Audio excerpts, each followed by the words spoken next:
হাসিনা যেভাবে ক্ষমতায় বসেছিল সাইজ ভালো ছিল না, জোরে কোন ঠিক কিনা? ভোট ছাড়াই থাকবে ক্ষমতায়।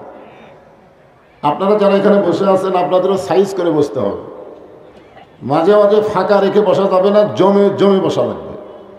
বসার একটা সাইজ আছে না নাই? কথা বলেন, আছে না নাই? হ্যাঁ, এতে মাঝখান দিয়ে মানুষ ঘরে আপনার পিছনে বসে আছে। মাগরিবের মাহফিল তো ভরে যাবে, আপনারা দেখবেন এক সময় ভরে যাবে ইনশাআল্লাহ। এই জন্যে সামনে জমে জমে বসেন। ব্যাস সাইদা বসে আছেন শীষ আলাইহিস সালাম। আদম বললেন, বাবা এরকম বসার কারণ কি? শীষ বললেন, কারণ হলো তিনটে। জোরে বলেন, কয়টা? এক নম্বর কারণ হলো আমার বাবা আল্লাহর নবী, দুই নম্বর কারণ হলো আমিও আল্লাহর নবী, তিন নম্বর কারণ হলো দুনিয়াতে বউ পাইছি বেহেশতের হুর। কয় কারণ বুঝবার বললেন? মা হাওয়ার পেট থেকে যত সন্তান হয়েছে তার মধ্যে আল্লাহ তাআলা একজনকে নবী হিসাবে কবুল করেছে, যার নাম হলো শীষ আলাইহিস সালাতু ওয়াস সালাম। আদম আলাইহিস সালাম কি নবী? জোরে বলেন কি?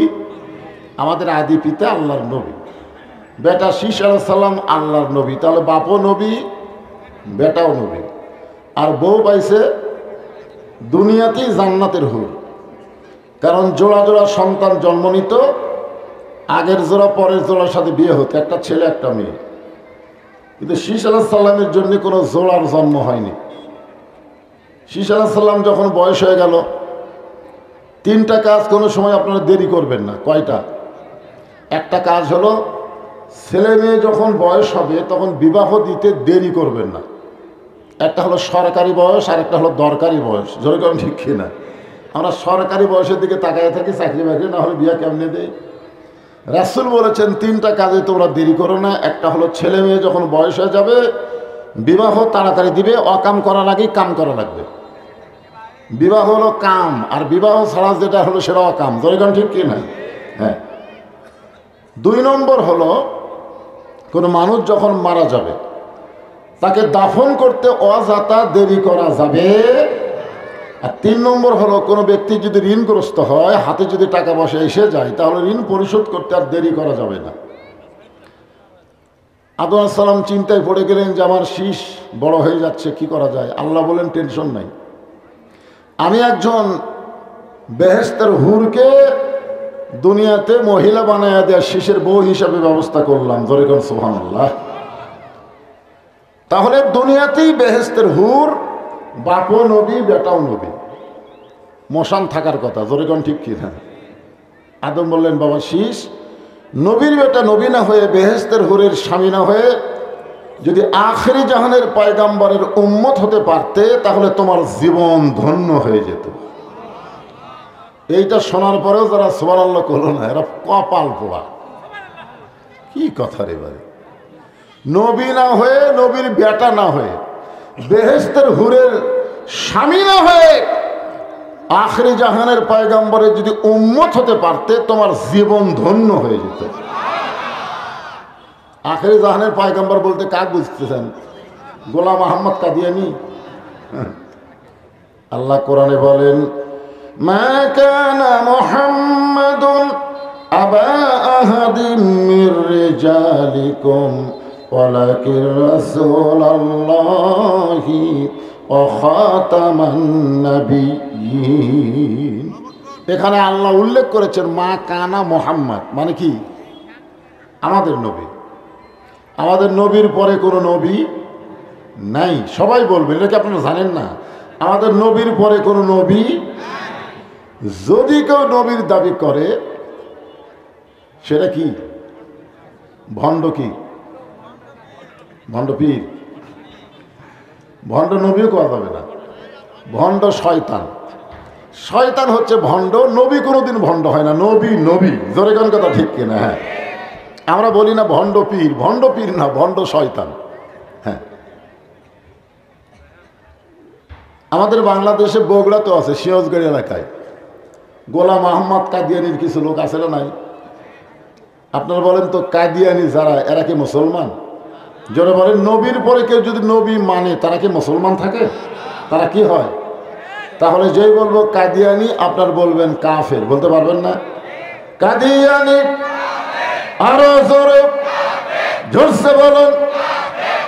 মনে করতেছেন আমরা এখানে কয়েকজন না, এই মিডিয়ার মাধ্যমে গোটা পৃথিবী ছড়ে গেল যে কারবালার মাহফিল থেকে বিশ্ব নবীর পরে কোন নবী নাই, যারাই দাবি করবে তারা হলো কাফের। জোরে কান ঠিক কি না?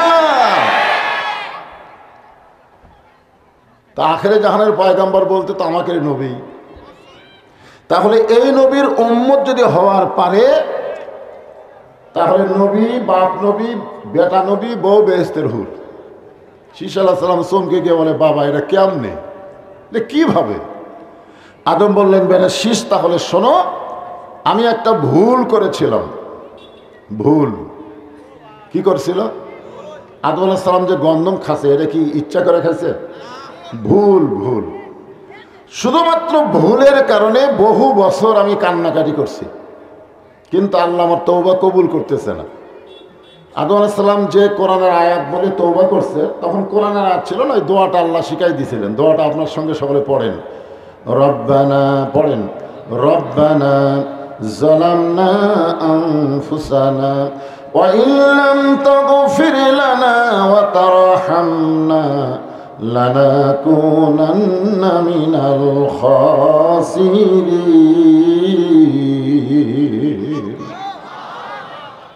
চোখের পানি পড়তে পড়তে এক সময় গালের গোস্ত বসে গেল, গালের গোস্ত খসে গেল, হাড় বের হয়ে গেল।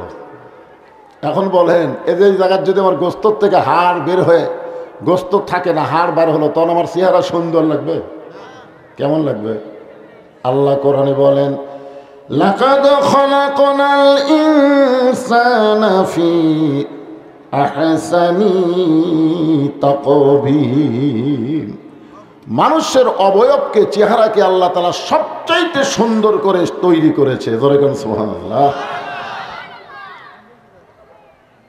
আদম আলাইহিস সালাম এক সময় পানি পান করতে গিয়ে পানির মধ্যে আয়না স্বরূপ নিজের চেহারা দেখে বললেন, আল্লাহ, এত বছর কাঁদি এখন পর্যন্ত তওবা কবুল হয় না। আল্লাহ কয়, আদম, শুধু কাঁদলে হবে না, কাঁদার মতো কাঁদা লাগবে। আপনারা বলেন তো, শুধু কাঁদলে হবে না মানে কি? আমাদের বাংলাদেশে কিছু লোক কাঁদে না। এই যে এখানে কোরআনের আয়াত দিয়ে মাহফিল যখন শুরু হলো, তখন বাপ মার কথা কিন্তু আছে না নাই? বাপ মার সঙ্গে খারাপ ব্যবহার করে, আল্লাহর কাছে যায় কান্দে। বাপ মার অন্তরে কষ্ট দেয়, আল্লাহর কাছে চোখের পানি ফেলায়। এই কান্দার কোনো দাম আছে? যেখানে আছে না, কোনো দাম নেই। কারণ বাপ মা কোনে যায় কষ্ট পাইলে তার কোনো ইবাদত আল্লাহ কবুল করবে না, কোনো ইবাদতই আল্লাহ কবুল করবে না। আর কথা কয় না, কষ্ট দেন নাকি আপনারা? হ্যাঁ, সব বইয়ের বুদ্ধি শুনে গ্রাম ছেড়ে শহরে বাসা করছেন, বাপ মার খবর কি? হ্যাঁ, শহরে বাসা করছেন বইয়ের বুদ্ধি শুনে, এখন বাপ মা গ্রামে থাকে, খবর আছে? হ্যাঁ, এক গজলকারী গজল গাইতেছে আর কানতেছে, ইব্রাহিম কান্দে অগনি কুণ্ডে, ইসমাইল কান্দে সুরির তলে, বনবাসে পইয়ারে কান্দে বিবি হাজেরারে, আল্লাহ কানতে জানি না। এই বলে আর খালি ধরধর করে চোখতে পানি ফেলায়। ফেরেশতারা বলতেছে, আল্লাহ যে হারে কানতেছে আর রেজাল্ট কি? আল্লাহ কয় জাহান্নাম। কারণ নবীর শানে মিথ্যা কথা বলতেছে। ইব্রাহিম নবী তো আগ্নিকুণ্ড পড়েইনি, তো কানবে কেন? বলতেছে না ইব্রাহিম কান্দে অগ্নিকুণ্ডে। আমাদের ইব্রাহিম নবী কি অগ্নিকুণ্ডে পড়ছে? কথা বলে পড়ছে? আল্লাহর কোরআন কি মিথ্যা? আল্লাহ বলতেছেন, কুলনা ইয়া নারু কুনি বারদাও ওয়া সালামান আলা ইব্রাহিম। আগুনে পড়ার আগেই আল্লাহ তার জন্য শান্তিদায়ক বেহেশতের বাগান বানাইয়া দিয়েছে। যেরকম সুবহানাল্লাহ। তাহলে ইব্রাহিম কান্দে অগ্নিকুণ্ডে, এটা কি সত্য কথা না মিথ্যা কথা? ইসমাইল কান্দে ছুরির তলে। ইসমাইল নবী ছুরির তলে কাঁদছে। আল্লাহ বলেছেন, ইনশাআল্লাহু মা'আস সাবিরিন, নিশ্চয় বাবা আপনি আমাকে ধৈর্যশীলের মধ্যে পাবেন, কান্নাকাটির মধ্যে পাবেন না। চিন্তা করেন, ঠিক কিনা বলেন? এই যে নবীর সামনে মিথ্যা কথা কয় আর গজল গায়। পাহাড় কাটিলাম, জঙ্গল খুঁজিলাম, নবী তোমার দেখায় আমি পাইলাম না। এই গজল কয়ার কান্দে। আপনারা বলেন তো পাহাড় কাটা জঙ্গল খুঁজে নবী পাওয়া যাবে? তাহলে কি বলা লাগতো? নামাজও পড়িলাম, দোয়া করিলাম, নবীর সুন্নতের আমল করে আজও নবীর দেখায় আমি পাইলাম না। তুমি সত্য কথা না বলে ভণ্ডামি কথা বলতেছো, আর চোখ দেখালি দর দর করে পানি ফেলতেছো। আপনার বলেন এই কান্দার কোনো কাম আছে? আল্লাহ বলে আদম শুধু কাঁদলে হবে না, চিন্তা ভাবনা করে কান্দা লাগবে। বর্তমানে যেখানে আল্লাহর কাবা ঘর, তখন ঘর ছিল না। পৃথিবীর মধ্যে সবচাইতে দামি জায়গা হলো তখন ওই আল্লাহর কাবা ঘরের জায়গা। সুবহানাল্লাহ ঘর। আর এখন পৃথিবীর সবচাইতে দামি জায়গা কোনটা? এখন এখন কোনটা? মনে বড় আশা ছিল আমি যাব মদিনায়। গান শুনছেন? 68 সালে, 1968 সালে এই গান যখন আব্দুল আলিম কইছে, তখন কিছু আলেম লোকমা দিছে। লোকমা দিয়ে বলেছে, আব্দুল আলিম ভাই আপনি মূর্খ মানুষ তো, গানটা একটু পাল্টায় বলেন। কেমনে? মনে বড় আশা ছিল যাব মক্কা মদিনায়। আপনি মক্কারে বাদ দিয়ে খালি মদিনার কথা বলেন। গায়ক আব্দুল আলিম তখন কোরআন থেকে একটা আয়াত তেলাওয়াত করলেন, কুল হে রাসূল আপনি বলেন, ইন কুনতুম তুহিব্বুনাল্লাহ ফাত্তাবিউনি। আল্লাহু আকবার। কেউ যদি আল্লাহকে পাওয়ার চায়, রাসূলকে ইত্তেবা করা ছাড়া আল্লাহকে পাওয়ার কোনো রাস্তা, তাহলে আমার সঙ্গে বলেন উপায় নাই রে, উপায় নাই রে, উপায় নাই, নবী বিনে আল্লাহ পাওয়ার উপায় নাই। কে ভাই গজল গাইলে গুনাহ হবে? হ্যাঁ, ভাগ্য গুণে আমরা নবী পাইছি, সেই নবীর সামনে একটা গজল গাই। আপনি পাবেন নবী ছাড়া আল্লাহ পাবেন? বাদ ধরেন তো আল্লাহ। আবু জেহেল উতবা সাইবা বহুবার নবীর বাড়ির ধারে এসে জিকির করেছে, লা ইলাহা ইল্লাল্লাহ, লা ইলাহা ইল্লাল্লাহ, লা ইলাহা ইল্লাল্লাহ। নবী খুশি হয়ে বলতেছে, আল্লাহ এরা তো সব কলেমার জিকির করতেছে। আল্লাহ বলতেছে না, আপনি খুশি হলে হবে না তো, আমার খুশি হওয়া লাগবে। তো নবী আপনি কখন খুশি হবেন? বলে যখন এরা মুহাম্মদ রাসূলুল্লাহ বলবে তখন আমি আল্লাহ খুশি হব। শুধু লা ইলাহা ইল্লাল্লাহ তে আল্লাহ খুশি না, মুহাম্মদ রাসূলকে মেনে নেওয়া লাগবে। জোরে কোন কথা ঠিক কি না? এখানে ফাত্তা বিউনি শব্দ কি বুঝতেছেন? এজন্য গলা ছাড়া দেয় যুবকেরা, জীবনে বহু গান গান, আজকে একটু গান গাও। উপায় নাই রে, উপায় নাই রে, উপায় নাই, নবী বিনে আল্লাহ পাওয়ার উপায় নাই। আব্দুল হালিম বললেন, কেউ যদি মক্কার মানুষ, মদিনার মানুষটাকে গ্রহণ করে, তার সুন্নত আদর্শ যদি আমল করে, তাহলে শুধু মক্কা নয়, মক্কার আল্লাহ পর্যন্ত তার হয়ে যাবে। এখন বলেন তো আসল জায়গা মক্কা না মদিনা? হ্যাঁ মদিনা। কারণ মক্কা যখন বিজয় হলো তখন আল্লাহর নবী কাবার দরজা খুলে দেখে 360টা মূর্তি। কয়টা? সাহাবেরা বললেন, ইয়া রাসূলুল্লাহ আল্লাহর ঘরের মধ্যে মূর্তি। রাসূল বললেন, আমরা কোথায় ছিলাম? বলে আমরা মদিনায় ছিলাম। তাহলে ভালো মানুষ থাকবে মদিনায়, কাবার আশেপাশে যদি শয়তান থাকে, আল্লাহর ঘরের মধ্যেও মূর্তি ঢোকে। জোরে কোন কথা ঠিক কি না? এখন আপনাদের কারবালা মসজিদের আশেপাশে কারা থাকে? নামাজি যদি থাকে তো মসজিদের উন্নয়ন এমনি হবে। জোরে কোন কথা ঠিক কি না? আর মডেল মসজিদের মতন বানাত হোসেন, নামাজের লোক নাই। তো মসজিদের উন্নয়ন বলতে কি বলতে বুঝতেছেন? হ্যাঁ, আল্লাহ রাসূল বললেন আমরা ছিলাম মদিনায়, যার কারণে কাফেরেরা সুযোগ পায়া কাবার মধ্যেও মূর্তি ঢুকেছে। মূর্তিগুলো বের করো, ভাঙ্গো। এখান থেকে বোঝা গেল নবী থাকবে যেখানে সবচাইতে দাম হবে ওইখানে। ধরে কোন কথা ঠিক না? নবী মক্কা বিজয় করে দেয় মক্কার কাছে, তখন নবী হাত দিয়ে মূর্তিগুলো বার করতেছে। ভাইজান নবী থাকবে যেখানে, হেদায়েত আছে সেখানে। মা তাকুমুর রাসূলু ফাখুযুহু, আল্লাহ বলেছেন আমার নবী যেটা করেছেন তোমরা সেটাই করো। একটু মনোযোগ দিয়ে শুনবেন। তখন কাবা ঘর ছিল না, তবে কাবা ঘরের জায়গা ছিল। মাইক হঠাৎ এরকম চমচম করা শুরু করলো কেন? এই মাইকালা কোথায়? এটা আসলে একটু তুলে দাও, মানে এটা আমার থুতু বরাবর হয়ে গেছে, বুঝলে? তোমার এইটা একটু তুলে দাও, সামান্য একটু তুলে দাও। হ্যাঁ, একটু তুলে দাও। সবাই একটু জিকির করে লা ইলাহা ইল্লাল্লাহ। ঠিক, এইবার ঠিক। কি জিকিরের সাইজ রে, মনে হয় গোরস্থানে তার ওয়াজ করবার। এটা মরক মানুষের জিকির হলো। আজকে দেখবেন সবচাইতে আস্তে কথা বলা মানুষগুলো জোরে কথা বলতেছে। আমার এলাকায় সবচাইতে আস্তে কথা বলে দুই দল, একটা হলো মেয়ে মানুষ আর একটা হলো চোর। মেয়ে মানুষ জোরে কথা বললে পর্দার খেলাফ হয়, এই জন্য জোরে কথা কয় না। আর চোরেরা জোরে কথা বললে ধরা পড়ার ভয়। জোরে কথা কথা ঠিক না। এখন আপনারা কি মেয়ে মানুষ, আপনারা কি চোর? তাহলে মেন মেনা কেন?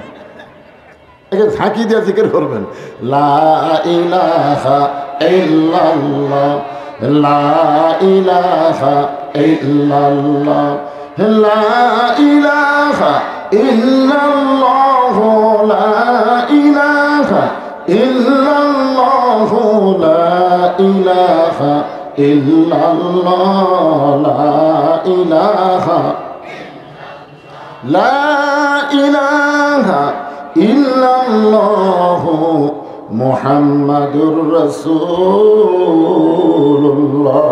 সাল্লাল্লাহু আলাইহি ওয়াসাল্লাম। তখন কাবা ঘরের জায়গা ছিল। ওই জায়গার মধ্যে আদম আলাইহিস সালাম চিন্তার সাগরে ডুব দিলেন। এত বছর কান্দি, তওবা কবুল হয় না। আল্লাহ কয় খালি কানলে হবে না, চিন্তা করে কান্দা লাগবে। কি কন? মসজিদের মধ্যে আল্লাহর আইন ঠিকই মানবেন, কিন্তু সমাজে বার হয়ে মানুষের আইন অনুযায়ী চলবেন। আর তাহাজ্জুদের সময় খালি কানবেন। আইন পরিবর্তনের কোনো চেষ্টাও আপনি করেন না। একটা চেষ্টা তো করা দরকার, জোরে কোন ঠিক কিনা? যে মসজিদে আইন চলবে যার, সমাজও আইন চলবে তার। জোরে কোন কথা ঠিক কিনা? মসজিদের নেতা ইমাম ভুল করলে লোকমা দিয়ে সাইজ করেন, আর সমাজের নেতারা ইচ্ছা মতো চলে, একটা লোকমা নাই। যার কারণে তো নেতাগুলো পলান লাগলো। এমনি এমনি আপনার যদি মাঝে মধ্যে লোকমা দিতেন তাহলে পলান লাগতো না। জোরে কোন ঠিক কিনা? দেননি, ভয়ে দেননি, যে দিলেই না জানি কি হয়।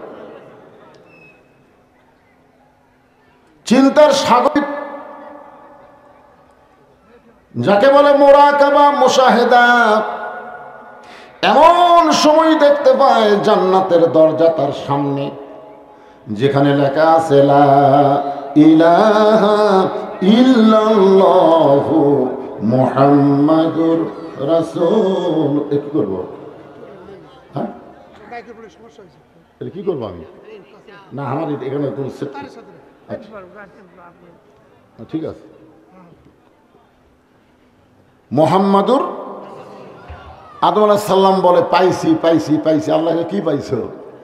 এতদিন রব্বানা যালামনা কয়ে খালি লা ইলাহা ইল্লাল্লাহর কাছে কানছি, আজকে মুহাম্মদ রাসূলকে ওসিলা করে একটু কানবার চাই। আল্লাহ বলে আর কানবার দরকার নেই, তওবা কবুল। সুবহানাল্লাহ বলেন না কেন? হাই রে হাই, আমাদের নবী তখন ছিল, যখন ছিল বাংলাদেশের অনেকেই বলে 40 বছর বয়সে নবী হয়েছে। আসলে তারা জানি না, যখন দুনিয়া তৈরি হয় নাই আল্লাহ তখনই আমাদের নবীকে সৃষ্টি করেছে। সুবহানাল্লাহ। কোনো কিছুই যখন ছিল না তখন আল্লাহ নবী দুইজনা প্রেম করেছেন গোপনা, মাঝখানে তো অন্য কারো জায়গা ছিল না। আল্লাহ তওবা কবুল করছে। আদম কয় বেটা শীষ, এত বছর কান্নার পরে চোখের ঘাম হয়ে গেল, গোস্ত পছন্দ হলো। তারপরে সেই নবীর ওসিলায় আল্লাহ আমার তওবা কবুল করেছে। শুধুমাত্র একটা ভুল করার কারণে আর ওই নবীর উম্মতেরা সারা জীবন যদি পাপ করে, সারা জীবন কোন এক সময় তওবায় রব্বানা যালামনা বলতে বলতে মাছের মাথার মতন সামান্য পানি যদি চোখের কোণায় আনতে পারে, ওই নবীর উম্মত হওয়ার খাতিরে আল্লাহ তার জীবনের তামাম গুনাহ মাফ করে দিবে। সিরাজ সালাম বলতেছে, বাবা নবী না হয়ে, নবীর বেটা না হয়ে, যদি বেহেশতের হুরের স্বামী না হয়ে ওই নবীর উম্মত হতে পারতাম, আমার জীবন ধন্য হয়ে যেত। আদম বলে, শীষ ওই নবীর উম্মত হওয়ার চাইলে হওয়া যায় না, ওই নবীর উম্মত হতে গেলে ভাগ্য লাগে। তাহলে আমাদের ভাগ্য কত ভালো! চিন্তা করছেন যে বিনা দরখাস্তে আল্লাহ আমাদের সেই নবীর উম্মত হিসাবে কবুল করেছেন। খুশি না বেজার? তাহলে জবান করে আরেকবার বলি আলহামদুলিল্লাহ। এখন আসেন যে কোরআন থেকে আপনাদের সামনে আলোচনা হবে, একটা আয়াতাংশ আপনাদের সামনে আজকে আলোচনা হবে। ফাযকুরুনি আযকুরকুম ওয়াশকুরুলি ওয়ালা তাকফুরুন। এর বাংলা অর্থ হলো যে আল্লাহর জিকির করে, আল্লাহও তার জিকির করেন। এখানে জিকির মানে হলো স্মরণ করা। যেরকম জিকির মানে কি? স্মরণ করা। আল্লাহর একজন নবী ছিলেন, নাম হলো নূহ নবী। যেরকম নাম কি? নূহ নবী। শুকনা জায়গায় একটা নৌকা তৈরি করতেছেন, শুকনা জায়গায়। কার হুকুমে? কি তৈরি করতেছেন? আরো জোরে কন, জোরসে বলুন। জোরে হলো না, আরো জোরে। নৌকালারা ভাবতে দেখে আমরা পলাশি রে, আর হুজুর মিছিল করতেছে কোরআনের মাহফিলে। এটা তোরকে নৌকা না রে, এইটা আল্লাহর হুকুমে একজন নবী তৈরি করা নৌকা। জোরে কোন কথা ঠিক কিনা?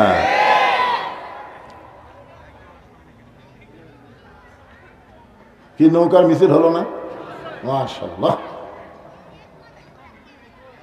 এমন সময় একজন বুড়ি মানুষ লাঠিতে ভর দিয়ে সে বলে, বাবা নূহ, এই শুকনা জায়গায় নৌকা বানানোর কারণ কি? মাইকের সামনে একটু বেশি হয়ে গেছে, চঞ্চল করতেছে।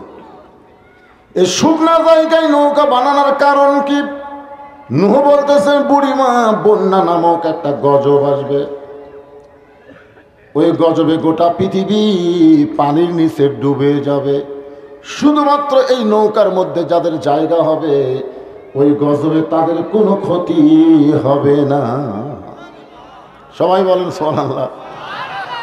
বুড়ি বলতেছে, নূহ, তোমার এই ছোট্ট নৌকায় যদি সবাই উঠতে চায়, এত মানুষের জায়গা কি নৌকার মধ্যে হবে? নূহ বললেন, বুড়িমা, এই নৌকাতে চড়ার শর্ত হলো আল্লাহর বান্দা বান্দি যারা নৌকার ভিতরে জায়গা পাবে তারা। শুধু নৌকায় না, আল্লাহ কোরআনে বলেন, ফাদখুলি ফি ইবাদি ওয়াদখুলি জান্নাতি। যে আল্লাহর বান্দা হলো, ও যেন তখনই জান্নাতের মধ্যে প্রবেশ করলো। ইমাম গাজ্জালি বলেন, এই আয়াতকে সামনে নিয়ে আমি সাধনা শুরু করলাম যে আল্লাহর বান্দা হলেই জান্নাত, তাহলে মরা, কবর এগুলো কি? আমরা তো সবচেয়ে বেশি ভয় করি মরা ক্লিয়া। জোরে কোন কথা ঠিক কিনা? হায় হায়, কিভাবে মরণ হবি ভাই, ওরে বাবার কি কান্দে। আমার বাড়ি সেই ঢপ করছে। আজরাইল আসার পরে আগে ঘুরে ঘুরে দেখাবে, কে রে, এলা কি রে, ইন্টারভিউ করছিস, হায় হায়, এসি লাগাইছিস, তোর যা সোফা সেট, তোর যা খাটের গদি রে, এগুলো সব ঘুরে ঘুরে দেখে কিছুক্ষণ পরে এইরকম কান্দিস, কি দেখছো? মানে এরকম করে দেখাচ্ছে যে তো এটি থেকে লিয়ে ওটি থমো। তার মানে বুঝতেছেন না, জীবন গেলে কুটি থবি 3 তালাক। তার মানে মরে গেলি এমন একটা জায়গায় নিয়ে যাওয়া হবে যার কোনো দরজা নাই, জানলা নাই, ইন্টেরিয়র নাই, বাতি নাই, এসি নাই, কিছুই নাই। এজন্যে যে ব্যক্তি দুনিয়াতে যত সাজগোজ করে বাড়ি ঘর বানাবে, তার মৃত্যুর কষ্ট তত বেশি হবে। আর যাই মাটির শুয়ে থাকে, থাকি মাটি, আমার মাটির তলে গেলে অসুবিধা কি? এই জন্যে যে দুনিয়াকে যত ভালোভাবে গ্রহণ করেছে, দুনিয়ার মহব্বতের পাগল হয়ে গেছে, তার মৃত্যুর শাস্তি তত বেশি হবে। আমার কথা কি বুঝলেন? হ্যাঁ। ইমাম গাজ্জালী রহমতুল্লাহ আলাইহি দীর্ঘদিন সাধনা করার পরে এই আয়াতের মধ্যে তিনি পেয়ে গেছেন, মৃত্যু নামক যানবাহনের পিঠে চড়ে কবর নামক দরজা দিয়া প্রত্যেকটা বান্দা জান্নাতের মধ্যে প্রবেশ করবে। মৃত্যু হলো একটা যানবাহনের নাম, ধরে কারণ কিসের নাম? আর কবর হলো জান্নাতের দরজা। ফাদখুলি ফি ইবাদি ওয়াদখুলি জান্নাতি। আপনার বলেন তো এই হিসাবে মৃত্যু ভালো না খারাপ? কারণ মৃত্যু যানবাহনত ফিরত চড়ে, যানবাহনত চড়ে কবর নামক জান্নাতের দরজা দিয়ে আমরা যাব জান্নাতে। না মরলে জান্নাতে যাওয়ার কোনো রাস্তা, মৃত্যুকে গ্রহণ করাই লাগবে। সেই মৃত্যুকে আমরা ভয় করি, মৃত্যু থেকে দূরে থাকতে চাই। আর যে মৃত্যুর মতো যানবাহন মুসলমান পেয়ে যাবে কবর নামক জান্নাতের দরজা দিয়ে, তার আসল ঠিকানা আল্লাহ পৌঁছায়া দিবে। এপারে তোর বসত বাড়ি, ওই পারে তোর বাসা। মানে যতই আপনি বাসা করেন, 3 তলা 7 তলা 5 তলা, এগুলো সবই হচ্ছে বসত বাড়ি। ধরে কারণ কি বাড়ি? কথা কন না কেন? কি বাড়ি? আর ওই পারে বাসা। বাসা মানে জান্নাত। আপনার বলেন তো এই শহরে যারা বাসা করছে, এরা গ্রামের বাড়িতে যে থাকবার চায়? সকালে যায়, বিকেলে কয় ভাই বাসার যাবে। আরে পাগলা, তুমি তো এখানেই জন্মগ্রহণ করছো ভাই, 2-4 দিন থাকো। না না না, এখানে থাকার পরিবেশ আছে, আমি বাসার যাবার চাই। তুমি যদি দুনিয়ার বাসার দিকে টান থাকে, তাহলে জান্নাত তোমার আসল বাসা, সেই বাসায় যাবার চাও না কেন? এই দুনিয়াটা থাকার জায়গা নাকি? দুনিয়াটা থাকার জায়গা? মুসলমানের জন্য দুনিয়া হলো সিজনুল মুমিনিন, মুমিনদের জন্য দুনিয়া হলো জেলখানা। আর আমরা দুনিয়ায় জান্নাত বানাচ্ছি। ও বাবারে, জানো না রে। এপারে তোর বসত বাড়ি, ওই পারে তোর বাসা। ভবদরিয়ায় পাড়ি দিতে কেমনে করলি আশা, এ পাহাড়ে তোর বসত বাড়ি, ওই পারে তোর বাসা। একটু মনোযোগ দিয়ে শুনবেন।